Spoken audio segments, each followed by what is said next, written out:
आजच्या व्हिडिओमध्ये आपण शनिवारची सुंदर अशी व्रत कथा ऐकणार आहोत। शनिवार हा दिवस शनिदेवांना अर्पित आहे। शनिदेवाची जर नजर फिरली ना तर राजाचा रंक होतो आणि रंकाचा राजा होतो, म्हणून तर शनिदेवांना न्याय देवता म्हटले।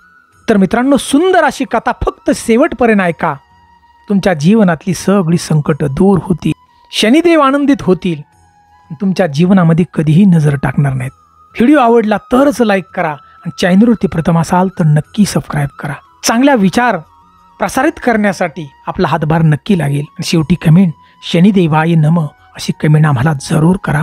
मराठी कथाकथन चॅनलमध्ये आपलं मनापासून सहर्ष स्वागत आहे।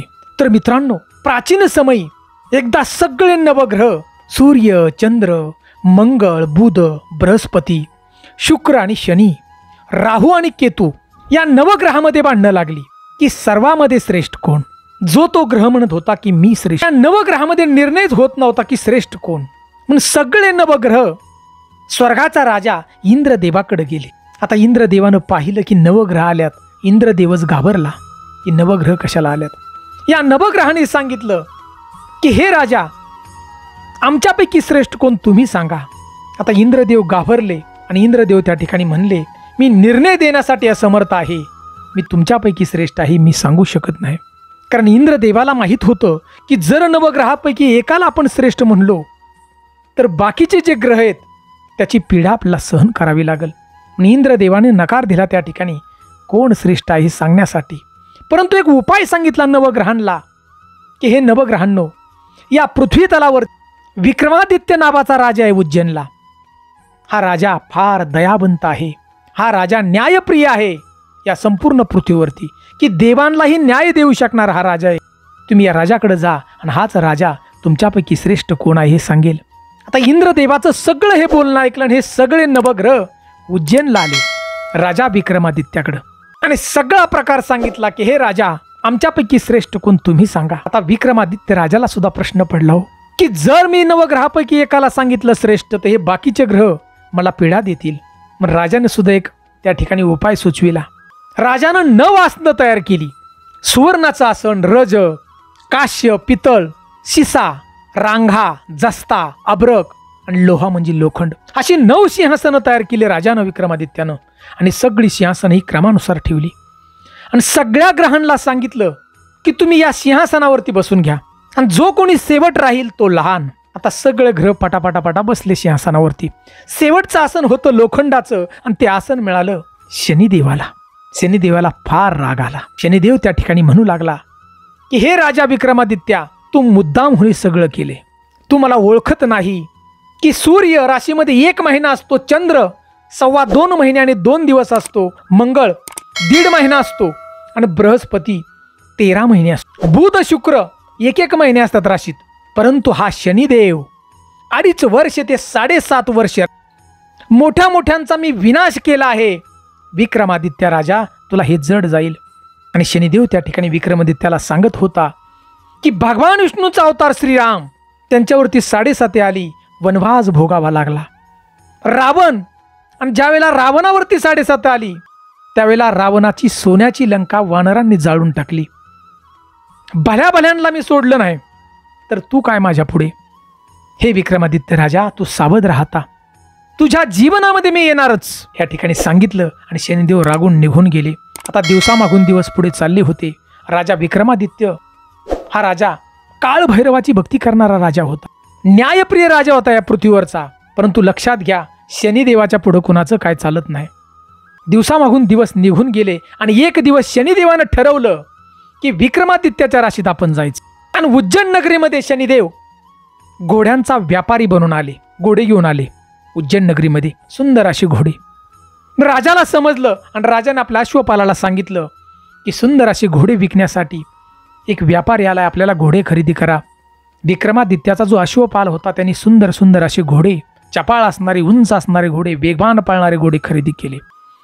आणि विक्रमादित्य राजासाठी सुंदर असा एक मोठा घोडा राजाला घेतला। त्या घेतलेल्या घोड्यावरती बसला। बघा मग घोडा किती चतुर आहे पळणारा हे चेक करण्यासाठी राजा त्या घोड्यावरती बसला। विक्रमादित्य जसा घोड्यावरती बसला तसं घोडं ते वाऱ्याच्या वेगानं पळू लागलं। ते लगाम खेचून सुद्धा थांबत नव्हतं आणि हे वाऱ्याच्या वेगानं पळणारं घोडं घनदाट असणाऱ्या जंगलामध्ये गेलं. भयंकरात मोठं जंगल होतं आणि त्या जंगलात ते घोडं घुसलं. आत गेल्यानंतर त्या घोड्यानं राजाला फेकून दिलं बघा खाली. जोरात उडी मारली असा राजा विक्रमादित्य घोड्यावरून खाली पडला आणि घोडं अदृश्य दिसायचं झालं बघा. उन्हाळ्याचे दिवस होते. राजाला फार तहान लागली होती. दुपारची वेळ होती. राजा तहानेनं व्याकुळ झालेला होता. राजाने इकडे तिकडे पाहिलं आणि गुराकी दिसला मुलगा. राजा गुराक्याकडे गेला आणि त्या गुराक्यानं राजाला पाणी दिलं पिण्यास. राजाची तहान भागली. आनंदित झाला राजा आणि राजाने एक अंगठी त्या गुराक्याला दिली. राजाला कळत नव्हतं आता जावं कुठं, कारण हे जंगल फार मोठं होतं. राजा आसऱ्यासाठी गाव शोधू लाग. राजाला एक गाव दिसलं. त्या जंगलातून प्रकाश दिसला की तिथं बाबा गाव आहे म्हणून. राजा त्या गावामध्ये गेला, परंतु आपली ओळख विक्रमादित्य म्हणून सांगत नव्हता. उज्जैनचा एक सामान्य रहिवासी रस्ता चुकलोय म्हणून सांगत होता. आणि राजा त्या शहरामध्ये एक शेठचं दुकान होतं आणि त्या दुकानामध्ये जाऊन राजा त्या ठिकाणी बसला. आता राजा त्या ठिकाणी बसल्यानंतर शेठच्याकडे गिऱ्हाईक यायला लागलं बघा. सोन्याचं दुकान होतं. हिरे माणिक मोती याच्या माळा त्या ठिकाणी विकाय होत्या आणि त्या ठिकाणी शेठचा भरपूर धंदा झाला बघा.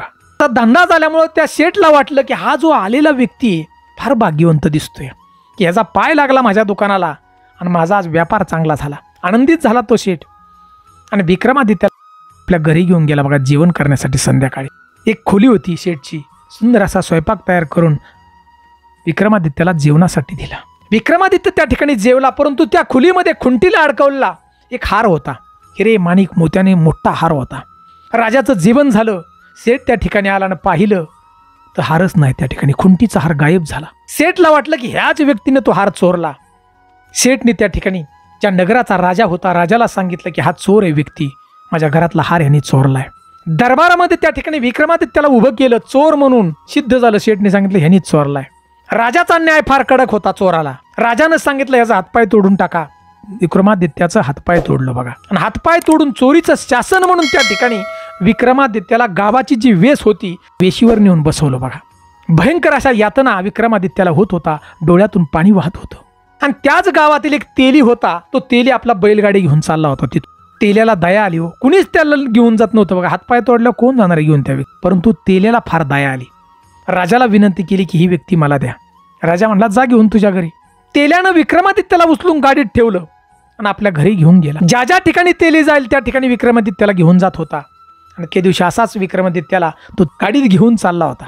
वर्षा ऋतू चालू झालेला होता आणि राजाच्या पाठीमागची 7:30 बघा संपत आलेली होती. आणि त्या तेल्याच्या गाडीत बसून राजा विक्रमादित्य सुंदर असा मल्हार नावाचा राग विक्रमादित्य राजा गात होता. मधुर असा राग, सुंदर आवाज त्या ठिकाणी. आणि तो मल्हार रागाचा आवाज त्या नगराचा राजा होता. त्या राजाची एक राजकन्या होती. तिच्या कानावरती आवाज पडला. तिला तो आवाज आवडला. म्हणजे सुंदर असा गाणारा कोण आहे मल्हार राग. तिने आपल्या मैत्रिणीला सांगितले की जा बरं बघून या कोण गातोय. ती राजाची मुलगी जी होती ना तिच्या मैत्रिणी आल्या. पाहतो तर काय, हातपाय तोडलेला ज्या माणसाला शिक्षा दिली तो त्या ठिकाणी म्हणजेच विक्रमादित्य. मैत्रिणी पळत येऊन सांगितलं की ह्याचं तर हातपाय तोडलेले आहेत. राजानं शिक्षा दिली तो माणूस आहे. आता हट्ट धरला राजाच्या मुलीने की मला लग्न याच माणसाशी करायचे. मुलीच्या हट्टासाठी त्या राजानं आपली सेवक लोक त्या तेल्याच्या घरी पाठवली. तेल्याला बोलून घेतलं आणि विक्रमादित्याचं म्हणजे हातपाय तोडलं विक्रमादित्य आहे त्याच्याशी आपल्या मुलीचं लग्न लावून दिलं. लग्न झालं थाटामाटात अगदी. हातपाय तुटलेला विक्रमादित्य राजाच्या महालामध्ये राहू लागला. आणि पहिल्याच दिवशी बघा पहिलीच रात्र होती आणि त्या दिवशी शनिदेव स्वप्नात आले. विक्रमादित्य सांगू लागले हे राजन पहा माझी ताकद, माझ्याबरोबर तू न्याय बरोबर केला नाही, तुला शिक्षा भोगावीच लागली. राजा विक्रमादित्याला फार वाईट वाटलं आणि शनिदेवाची माफी मागू लागला विक्रमादित्य की हे शनिदेवा मला माफ कर. मला जेवढ्या यातना झाल्या तेवढ्या यातना तू कुणाला देऊ नकोस देवा. मी तुझं नामस्मरण करील, शनिवारचा उपास धरील, मला माफ कर. आणि शनिदेवाने विक्रमादित्याला माफ केलं बघा. विक्रमादित्याचे हातपाय जसेच्या तसे पहिले झाले बघा, चांगले झाले व्यवस्थित. सकाळ झाली. त्या राजपुत्रीनं पाहिलं राजकन्येनं आणि आश्चर्यचकित झाली. म्हणली माझ्या पतीला पाय आले हात आले हे कसं शक्य आहे. कारण विक्रमादित्याने त्या ठिकाणी बघा आपली ओळख सांगितली नव्हती. उज्जैनचं एक सामान्य रहिवासी म्हणून सांगितलं होतं. परंतु सगळं हातपाय नीट झाल्यानंतर राजानं सांगितलं की मी उज्जैन नगरीचा राजा विक्रमादित्य.